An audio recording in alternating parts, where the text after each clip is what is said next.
Computer. Okay, welcome everybody to Wise Women Wednesday, Brava. I have the privilege of introducing Pam Macdonald. So Pam Macdonald of Broadspring Consulting is about to celebrate 16 years of running Broadspring Consulting, during which time she has helped many business owners and leaders with their team management, HR issues, leadership skills, and workplace interactions. Passionate about people and an advocate for transferable skills and knowledge, Pam focuses on supporting others to leverage their current skills to achieve sustainable success. So without further ado, I would like to welcome Pam. And if you can, I'm just going to quickly pin you. Awesome. To them. Thanks, Karen. Yeah, go for it. Appreciate that. Now, let me just go in here and I will share my screen. Which we need to do. It's great to be here, and as you've heard in my introduction, yes, I've got a very strong HR and leadership focus, but I'm also really mindful that for a lot of people, they don't actually have staff, and sometimes it can be really easy and really quick for us to say, oh, I don't have staff, therefore there's nothing really that HR insights have got for me. Well, let me debunk that myth.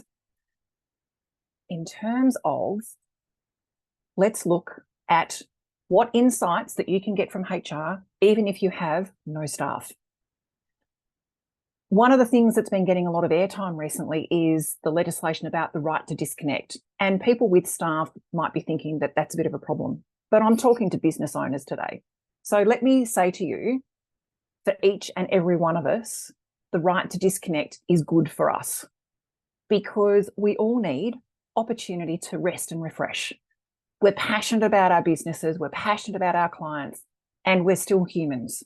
We still have a need for that organic, biological rest and refresh. Sometimes a refresh can give you a bit of perspective. I'd be really fascinated to hear how many of us have tackled a problem at the end of the day and thought, I just can't do this. I can't work my way through it. I'm going to leave it. And you pick it up the next morning and the solution goes zip straight in. That's what happens when we have that rest and refresh and that different perspective.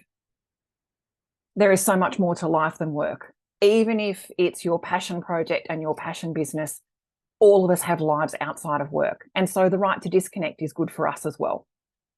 I think the important thing for business owners too, though, is how we train, and I use that word very deliberately, our clients and customers to respect our right to disconnect. I'm sure that we've all had messages from clients well outside of work hours, and there's a temptation to say, I'm responsive, I care about my clients, I'm going to respond. But as soon as you do that, you're giving them permission to do it again. And then they will keep messaging you at 10 p.m. or on a Saturday or a Sunday afternoon. So I think that the right to disconnect has got a lot of application for all of us. And also remembering that we need to teach the people around us what the boundaries are. We all rely on contracts, and in a HR space, we talk about the employment contract. And what I'd like to do is to share a few perspectives with you that I always take people through in terms of creating employment contracts that I think apply to other businesses as well. It's really important to know the relevant legislation and the context. You need to understand the laws and the regulations, particularly if you're doing things cross-border. Australia is really lovely and we have different laws in different states. So if you're dealing with a supplier or a customer who's interstate, please do your due diligence and make sure that when you're contracting to supply that or receive services, that you're actually doing it in a way that fits with the legislation of that jurisdiction. It's really important to get the details right. Pay attention, because they often say that the drama is in the detail. And we only test contracts when things have gone wrong. So be diligent. If you're not good with proofreading or good with detail, get somebody that you trust to have a look over it. Ask yourself those kinds of questions, because we can often be in that really rosy frame of mind of being excited about a new customer or excited about a new supplier. And if we don't get the details right, that rosiness might actually come back to bite us a little bit later. What is it they say? Every rose has a thorn. In employment contracts, one of the things that I always talk to people about leaving out is policy. Why shouldn't you include your company policies in contract?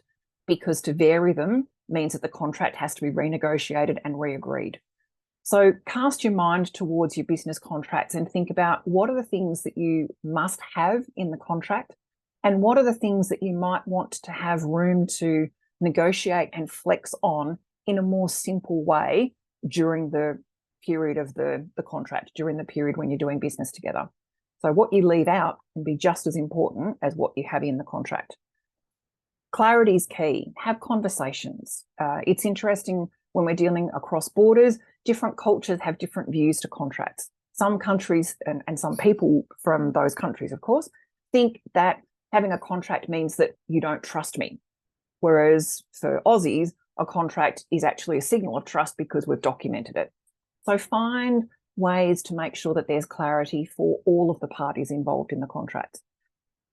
And another element that's coming up in the HR space is the restrictions on maximum term or fixed term contracts. You used to be able to employ someone on a 2-year contract, see how things would go and extend as you needed. That's changing. But I think we should think about that with our suppliers and our customers as well. Do you sign people up and just assume that it's a lifelong contract? Or do you sign them up for a specific period? A specific period can be really helpful because the renegotiation of the contract might be a tough conversation to have. You might be afraid of losing them, but it can also give you an opportunity to reflect, review, get some feedback on what's worked, and potentially adjust, renegotiate the pricing. So think about the term of the contract as well as just the terms and conditions within the contract. One of the things that sometimes comes up in business is that we have complaints or problems. And yeah, it's great to deal with them, but I think it's even better if we can cut them off at the pass, if we can prevent them from escalating into full-blown problems and complaints as I'm checking my time. From a HR perspective, here's a couple of tips that I would give you. Pay attention to words or phrases that you're hearing a lot of. We usually telegraph and signal what we're thinking and what we're feeling before something really blows up. So if you're consistently hearing little phrases or little words that might be concern, get on the front foot and have a conversation with somebody. Work it out before it becomes a complaint. Pay attention to the emotional state of people that you're dealing with. Now, sometimes their emotion at you is about something that's going on elsewhere, but pay attention to it because that might be signaling that there's something underneath that they're not quite happy with. And the last thing that any of us want is for our working relationship to be tarnished because it's the symptom of something that's going on somewhere else. Look at what's happening in your industry, right? We all have connections with colleagues in the same industry. Look at the trends that are happening there. Learn from them. Learn from the mistakes or the complaints that they've had. Again, get on the front foot. And I think also pay attention to who are the people that are in the background.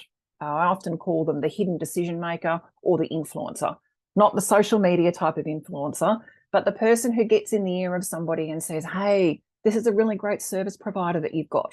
Or somebody who says, I worked with that person, I wasn't so confident. Get ahead of that and manage the relationship that you have with the person that you've contracted with. So there you go, folks. In about 7.5 to 8 minutes, I've shared with you some of my tips from HR that I believe apply to every business. And the reason for me wanting to do that is to, I think, remind all of us, as I flip through my slides, every single one of us has a set of capabilities and skills and experiences that we all too often lock ourselves into just one context. There are things that you've learned from experience in different contexts that can and need to be applied in the way that you run your business. Think about how smart you are. You're well connected. You know good people. They've got experience. They've got skills. How can you bring those together? Because you might be a team of one within your business, but there's actually a team around you.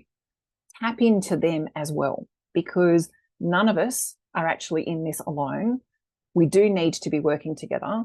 And that's one of the reasons that I love being part of Wise Women Wednesday, because we do get a chance to have some great conversations with some great wise women in business and share those different perspectives, share the knowledge, share the experiences, and ask good questions that help us to get even better answers. So thanks so much for being with me today. For those who are online, I suspect that this is where we'll wrap up, because the rest of us who are here may well go into some questions and conversations. Thank you so much, Pam. And anyone watching, what would be the best way that they could connect with you? That's a really good question. Thanks, Karen. I didn't put that in on my slides, did I? I'm on LinkedIn as Pam Macdonald, Pamela Macdonald. MAC is the Macdonald, or check out my Broadspring website. So it's broadspring.com.au.